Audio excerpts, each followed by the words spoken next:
Today's video is sponsored by Archer Print and Paint Studio. Archer Print and Paint Studio specializes in finely detailed, high-quality 3D printed resin miniatures for tabletop gaming. They print and photograph every miniature, so you can see the physical product, not just the render, before you buy it. Every model is cleaned by hand to ensure it's ready for priming and painting. No flashing or sprues to worry about. Their most popular item is the monthly Mini Encounters subscription crate. 10 or more detailed resin miniatures, so that you can be prepared for any encounter. They post the miniatures coming in the next box before your monthly subscription renews too. No surprises. Monthly subscriptions start at $49.99 each with free shipping, and multi-month subscriptions get a discount. The first 50 new 3 and 6 month subscribers that use the link below to sign up, in addition to their subscription benefits, also get this August 2021 monthly Mini Encounters crate for free. Everyone that signs up also gets an additional 2 bonus minis in their first box, meaning at least 12 new miniatures could be yours if you sign up by May 15th. Subscriptions are limited. Don't miss out on these incredible minis. And now, what you're here for. Why Insight Should Never Be a Dump Stat. The Iron Golems Part 3. Hi everyone, All Things D&D is back with another story. Welcome back to Part 3, the conclusion of the Iron Golem saga. OP here. There were too many times when the little words insight check would have saved us a world of pain. Here are several back-to-back examples, from which I didn't want to metagame, and nobody else learned from. After staying the night with the orcs, I asked the party if we could detour before heading back to Lord Chamberlain. My hometown should be nearby, and I wanted to know what happened to my mother and friends. What I found was a ruin. Scorched buildings and orchards were overgrown with grass. Crabs were more numerous on the shore. Even my home on the cliffside outside of town wasn't safe. I could only assume that the day I was captured, or maybe soon afterwards, the same slavers and raiders destroyed my home. As I mourned, I spent the night in the ruins of my house, alongside my allies. We are, myself, the winged tiefling, Horizon Walker Ranger, arcane trickster rogue named Samir, which means friend for evening talks in Infernal. After confronting my nightmares, I've regained my confidence in full. My familiar is a junior Tressum named Latifa, which in Infernal means gentle one, who doesn't like being left alone or unwatched. Duke, formerly known as 001, the Warforged Clockwork Soul Sorcerer, a loyal brother to Sam, and the voice of caution in our party. Ernest the Grand, the tiefling Great Old One Warlock, with the Pact of the Tomes. As his bonds with us grow, his devotion to Cthulhu wanes. His draws from the deck of many things gave him a loyal skeletal minotaur fighter, which he named Skeletor. Fenric, the half-wood elf Oath of the Ancients paladin, the lawful naive of the group. He listens to his magical hammer, which is now questioning what it means to be good or evil. Hingle McCringleberry, the hill dwarf Kinsey monk wielding an Iklua. A lover of a good pun and a good stein, his preferred combat plan is to drop down onto his enemies and grapple them, using his jump ring if he must. And finally Seth, a human cleric Lord Chamberlain assigned to our group. Slightly reliable, he won't do much more than heal us. The morning after we returned to Lord Chamberlain, I was summoned into his office below ground. Since Lottie was still sleeping on Duke's lap, I went alone. Inside were tables with various alchemical experiments and beakers. After welcoming me, he asked if I could help him with something. He pulled back the curtain in the back room and revealed stone statues of Mazikeen and Donner. I was shocked and moved to hug Mazikeen. Before I could, I saw Lord Chamberlain signal his guards out of the corner of my eye. As they threw small balls at me, I turned invisible and started flying towards the exit. But Lord Chamberlain cast a spell which made his eyes glow, yelled a command, sealed the door, and pointed me out to his personal guard. They didn't miss this time, and 2 of the orbs expanded into metal bindings which gagged and pinned me. Realizing some of what was happening, I reached out and dismissed Lottie to her home plane. Not even a minute later, right as they finished stuffing me into a side cabinet, Duke stormed into the room. "Where is Sam?" As Lord Chamberlain tried to deny knowledge, I summoned Latifa to me, who began caterwauling. The Lord Chamberlain and Duke began talking softly. I could barely hear them, so I had Lottie cast invisibility on herself, and shared her senses and she snuck out onto Duke's back. Duke was speaking last when I could make out their voices. "Come on, Jareth, I know it's you. How else can you know about the deck?" Lord Chamberlain dismissed a spell from his face, revealing the last member of Duke's former team, the sorcerer who drew balance. "When you first came here claiming amnesia, I thought it was a ruse. I thought you were trying to worm your way into my organization and take more of the items I've been collecting. So I sent you guys on the more dangerous missions. I even assigned Seth to your party with orders to kill you. Apparently that useless cleric didn't listen. Even these guys were unable to fight you. although they were able to follow Sam's directions and find that pedestal where you hid the deck before. With that, his 4 guards removed their cloaks, revealing the 4 adventurers who nearly followed us into Miskatonic. But now you've regained your memory. You've given me almost everything I need. Jareth reached into his pocket and pulled out Duke's Feywild shard, tossing it back to him. And now, you will give me the deck, or I will have my actual favorite adventurers destroy your former friends. Duke tried to talk his way out of this situation, reminding him how dangerous the deck can be. But Jareth didn't listen, and ordered his personal guards to smash both Mazikeen and Donner. As they fell in pieces, he turned back to Duke. I know you have the deck on you. I scryed it after your trip to Miskatonic. Now hand it over or Sam dies too. With a burst of silent magic, Duke tried to overpower Jareth, but with each spell a flash of pink light would blind us for a moment, and Jareth would either be unaffected or in an entirely new location. With offense failing, Duke grabbed me from the closet and tried to dimension door away. Jareth was on us in an instant, a pink flash accompanying him. I thought you knew how the orbs of power worked. I know Melgorn told you. In order to change which magic it is attuned to, you need a powerful magical item, such as the unicorn horn Donner gave me, and a new magic to attune it to. Jareth pointed at Duke's pocket. Can you guess what I reattuned the orb to? Duke gasped. Wild magic. I now have control over wild magic. Anything magic I want goes the way I want it to. He pulled out the orb, turned from necromancy green to wild pink. And now, you'll give me the deck. A pink flash and an unseen spell bloodied me, or your brother will die. With great reluctance, Duke handed over the deck. Now, let us see the fruits of your efforts. I draw 3 cards. He drew them in a way that allowed us to see the card before him. He first drew Void, but with a pink flash it became Night, summoning a human fighter to his side. His next card would have been Balance, but it flashed to Moon, and we knew he got wishes. His last card was Star, and his word choice became more articulate. Do you understand, Duke? The deck is now mine to command. You can still share this power with me, but I can see you don't trust me. How about this? Take a vacation. Months if you need it. But I will expect an answer when you return. Duke carried me bound and crying to our group. Seth wasn't there, since he had finer quarters than our tents. As everybody worked together to free me, Duke spoke quietly and quickly. We need to get out of here, now. Fenric pulled out the deed the deck gave him before and started reading. When you're ready to claim the Master's mansion, say aloud Oingo Boingo. A misty doorway appeared in front of us, and we entered, Duke having to drag me by the hand. On the mist-covered grounds, a short spectral doorman greeted us. It informed us that this magnificent mansion belonged to Master M, and that he has already gathered all of our best friends. But when we entered the dining room, with fog still invading with us, the tables were occupied by the ghosts of everybody we had killed on our journeys. There was the bear Duke incinerated, the bugbear and his goblins, the necromancer and his undead, the spectator and his chul, the extortionist giant and his manticores, the splinter-tusk orcs with their war chief, the devils and the chimera, the lizard folk and ankegs, the hag coven with their gorgon, the mind flayer with his intellect devourers, the shoggoth, the chained one, and finally the adult white dragon. Seeing all these phantasmal enemies, I shrank into the middle of the party. Fenric turned to the doorman, who he named Norman. Why are they here? Well, I was told these were all your friends. Having them all here is good for your soul. And after all, this is a dead man's party. We didn't dare correct him on that. I was the only one not to eat that night, and stayed in the middle of the group as we were escorted to our beds, luckily all in a shared misty room. Norman the doorman turned and looked at me. You may be only a lad, but you have nothing to fear so long as I'm in charge.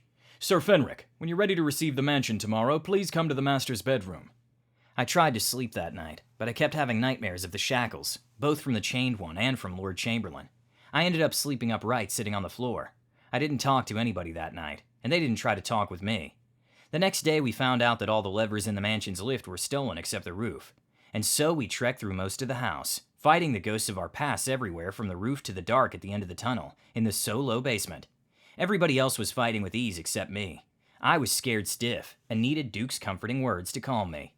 Finally, we found the master bedroom lever, and went to sign the document. But as the lift doors opened, we were greeted by a huge black dragon, who began to roar and make its neck glow. I dove for the cover of the bed's canopy as my teammates spread out. I noticed Duke's firebolt pass through the dragon and hit the wall behind me. Before I could find my voice the first time since my binding, Hingle ran up the bed frame and leapt onto the dragon's neck, only to fall through it as it turned to mist around him. The party quickly realized the dragon was fake, stuck in a loop of roaring. So we ignored it and walked up to the coffin on the table behind the illusion. As soon as Fenric touched it, the dragon disappeared, and Norman reappeared. So, you've finally arrived. Are you ready to receive this magnificent mansion? Of course! Fenric was excited. Before you can sign, there is one more stipulation in the will. You are to hand over your warhammer. That caught Fenric's attention, and he activated his ability to sense demons. You almost had me fooled, cambion. With a smile and a cackle, the only enemy to escape us appeared, and with his change of appearance came 2 illusory dogs and swords. However, while we couldn't hit them, they could attack us. Fenric held his own against the cambion as the rest of us took on the half-illusions. Seeing me still scared behind him, Duke cast a twin polymorph on me and Ernest, turning us once again into T-Rexes. With a reptilian mind, I was able to attack at the illusions, but grew frustrated as our attacks passed through them still.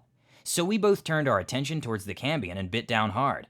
We tussled over its corpse, until Ernest pulled him away from me and swallowed him whole. With the cambion's death, the swords and dogs disappeared. Fenric felt the pressure from the Flames card disappear, and the real Norman signed over the mansion to Fenric, which he can now summon with an hour-long ritual.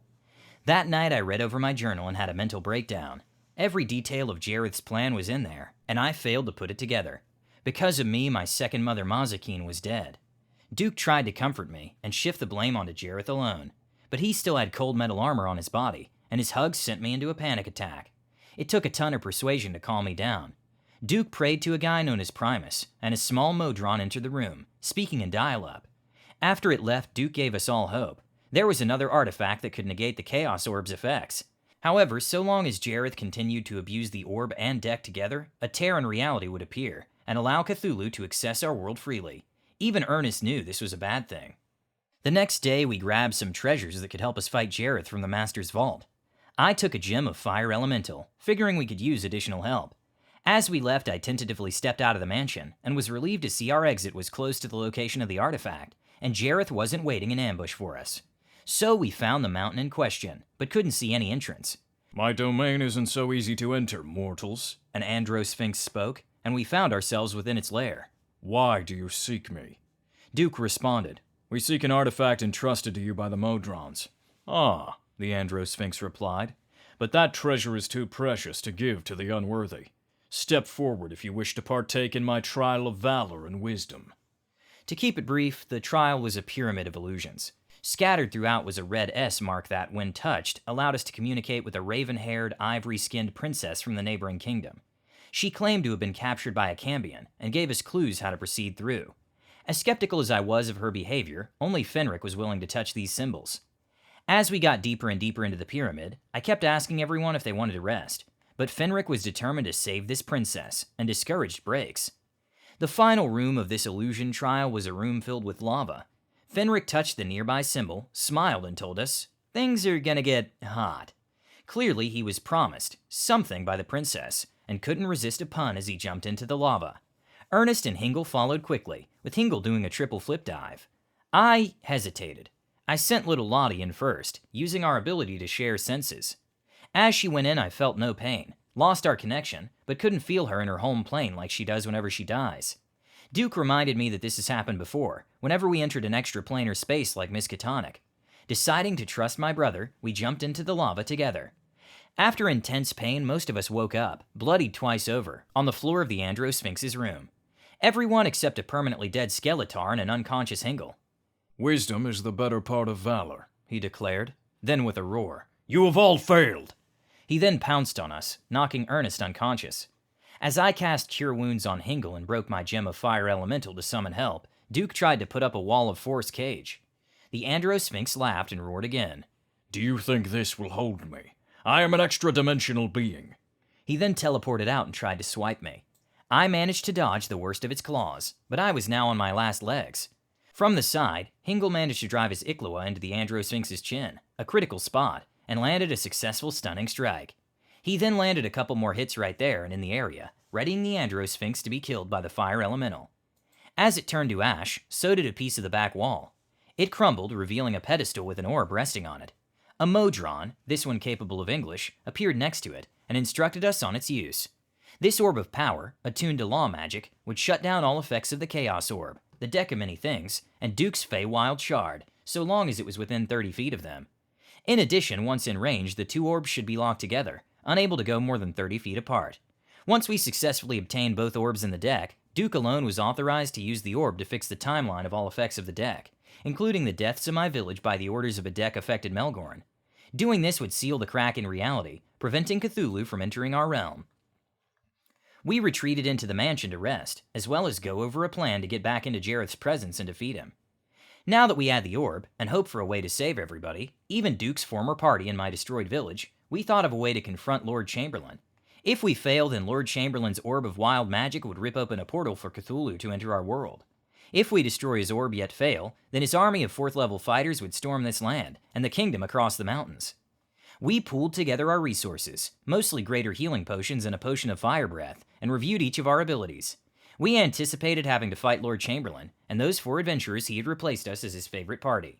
Together we were, Duke, the Warforged Clockwork Soul Sorcerer, and adopted brother to Samir, was ready to counterspell Jareth, set up a globe of invulnerability to protect us, and cast Hold Person on Jareth and the adventurers. Ernest the Grand, a tiefling Great Old One warlock serving Cthulhu, also had Hold Person, and would snipe enemies from inside Duke's globe. Hingle McCringleberry, the fun-loving hill dwarf Kensei monk, would stand outside the bubble and use Grapple and Sentinel to keep anybody not paralyzed from entering. Fenric the half-wood elf Oath of the Ancients paladin would take his magic warhammer and smite everyone that was paralyzed, dealing double damage on them. And finally, I'm a tiefling Horizon Walker ranger and arcane trickster rogue named Samir Merlison, with a Batwing Jr. Tressim named Latifa. Having overcome my PTSD, I was able and ready to deal huge damage and create unique combinations of spells and attacks, with sneak damage doubled on paralyzed enemies. As for how we planned to enter Lord Chamberlain's keep, we first visited the orcs in the slowly rebuilding Colosseum. Garrosh honored the favor he owed me, and agreed to have his forces attack the keep as a diversion. When we were set up and ready, I left Latifa with Garrosh, and led the party stealthily around the keep and up the mountain it was built against.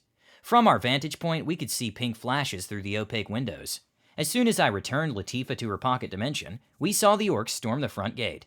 We turned invisible, using the last of the powder in my own spell. Ernest carried Fenric on his broom. I carried Duke and Hingle in my bag of holding, and we broke into the tower, as the pink lights began to flash at a faster rate. As the glass shattered, I looked around the room. There were 6 large iron golems, lining up a fancy but damp carpet, which stretched across the room and led a clear path to Lord Chamberlain's throne. As he glanced at the falling glass, a magical clock appeared behind him. The next thing we knew, he was now across the room, cloaked in a blue fiery orb, and a delayed fireball blindsided us, setting the nearest carpet on fire. Ernest and I both moved to be within 30 feet of him, and as we released and set down our allies, the orbs locked onto each other. At the same time, Duke put up the globe of invulnerability, and I summoned Lottie, who hacked up a flaming hairball at Lord Chamberlain and a shadow blade. Lord Chamberlain saw he couldn't run without pulling against a heavy warforged, and commanded kill the intruders. He also put up some sort of miniature sphere that prevented any spells or attacks from passing through. 4 of the 6 iron golems came to life, which targeted the now visible allies surrounding Duke. When one was about to reach over us and hit Duke, I cast silvery barbs and forced it to miss, giving the accuracy benefit to Fenric. With the 4 iron golems almost surrounding us, Hingle stayed in the orb, activated his Eldritch Claw tattoo, and grappled one that wasn't yet in range of Duke. Fenric and I both turned to the golems as well, but after I used a planar warrior strike, a regular shadow blade only passed through the iron golem harmlessly. After a minute of combat, both of the protection orbs fell, and half the golems were lying on the ground.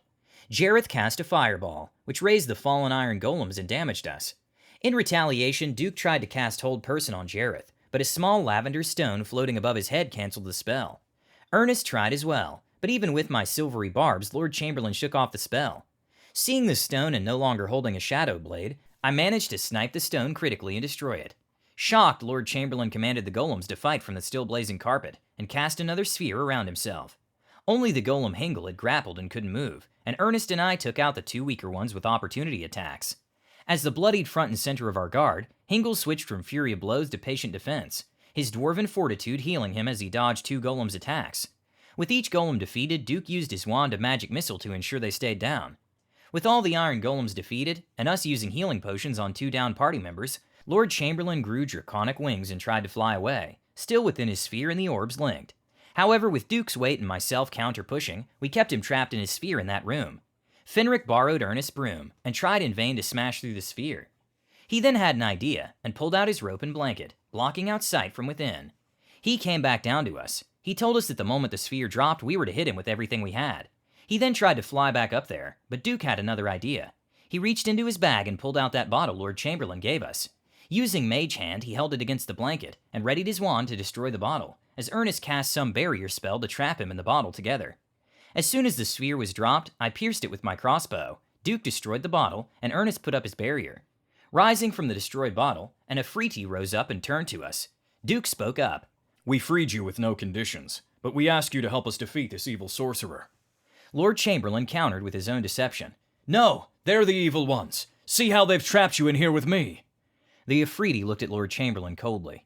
Your command was to attack those who open my bottle's stopper, which they have not. And no, they have not trapped me with this barrier. He disappeared back to his home plane, and the battle was on again. Duke put up another globe before Ernest's spell was dropped, and counterspelled Lord Chamberlain's attempt to put up his own sphere.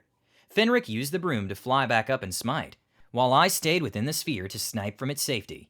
Ernest tried to attack as well, but a successful pull from Jareth moved the sphere away from him, and he was knocked unconscious by an upcast fireball. After over 3 minutes of fighting, we managed to kill Lord Chamberlain. Duke followed the trail of light coming out of the Orb of Order, and retrieved the Orb of Wild Magic as well as the Deck of Many Things. Holding them together, he understood how to use them. By having Law command Chaos, Duke closed the portal to Cthulhu, then made a wish which undid all effects of the Deck of Many Things, and restored to life sanity in all those affected by the deck, and those corrupted by it, as well as those acting under orders from the corrupted. This wish was granted. The immediate effect was Jareth rising where we killed him. He looked at us and horror dawned on his face. I didn't deserve this second chance. Duke knelt down next to him. The Lord Chamberlain didn't, but you do. Duke then looked at me. I will destroy the deck right now, but until we can confirm that everything was restored, I will hold on to the Orb of Chaos. I'll be with you in a little while. Understanding his meaning, I dashed across the land, using spells to increase my speed, and arrived at my village 2 weeks later. My home was still outside the village on the cliffs, but was now restored, with my mother tending the garden. Seeing me fully grown and within 7 years of her age was a shock, since to her no time had passed, but she recognized me and invited me in. I told her everything that happened, and she sat in silent emotions. As I recounted my story, I heard 2 knocks, one calm and one frantic on the door. Mom opened them, and peeking around her I saw my childhood friends Eileen and Paxson, still about 8 years old. Hesitating, Mom said that Sammy hasn't come back yet, and told them to get home before sundown. I stayed with her under the ruse of being her brother-in-law, and found a new relationship with my village. They were still wary of outsiders, but with my hunting skills I became a local hero. My childhood friends accepted me as their adopted uncle, and frequently played with Latifah. A week after I arrived in my village, the orcs showed up led by Garrosh. After the fight at the keep, their numbers were too low to defend their territory from the other tribes, who almost decimated them in a joint effort. Garrosh asked if he could live nearby, and Mom consented to them living with her on the cliffs as town defenders and hunters. 2 weeks later, and the villagers slowly came to not reject the orcs, Duke returned. He told me that Ernest kept his mansion. It was a gift from his old friend Mordenkainen, and Hengel inherited Jareth's keep as a more laid-back lord of the land. Donner and Mazikeen were shocked at what happened, and left for their homeland for safety. Duke had ventured to find Sir Fancy Pants, who was living naked in Miskatonic under the Sphinx's protection, and had become an eldritch knight. Seeing those old ruins with their owl motif, he decided to rebuild it into a new school, one that would keep a watchful eye out for those with magical abilities who needed to learn control, like he did with his wild magic. My mother spoke up and said that I should use my abilities to help others. Leaving Latifah behind to be her house cat, I went with him, Ernest, Sir Fancy Pants, and Fenric to found this school. As we finished restoring Miskatonic and purging it of Shoggoths, another modron appeared to us. It congratulated us on stopping Lord Chamberlain and Cthulhu, and approved of the school we were founding. He gave us each titles, as well as large eggs of varying color. Duke was conferred Master of Order and Chaos, for both his use of the orbs and his own core. As one who could Booming Blade and Planar Warrior a Shadow Blade, I was given the title Master of Light and Shadows. Fenric and his hammer, with a more enlightened view of the world and specific spells, was Master of Physical Reality and Theoretical Abstraction. Ernest the Grand, with his familiarity with curses in connection to Professor Wilhelm's spirit, we later joked it was actually about how often he would fall unconscious in battle, became Master of Life and Death. The modron then turned to Sir Fancy Pants, and after thinking for a few seconds saw his bagpipes and body paint. As almost a consolation, he was given the title of Master of Artistic Expression. Turning to all of us, it announced that this school will be one to serve all realities, keeping a watchful eye for not just those with poor magical control, but also those with true potential, and keep them on the right path. With this new purpose, the school would need a new name. As the protector of magic with an owl motif, our new academy was christened Strixhaven. But that is a tale for another time. What an incredible story, and an amazing ending. Thank you so much for sharing this fantastic tale. Please let us know what you think and comment below. Don't forget to subscribe to our channel, All Things D&D. Our videos are posted every 5 days, so stay tuned for more amazing Dungeons & Dragons content.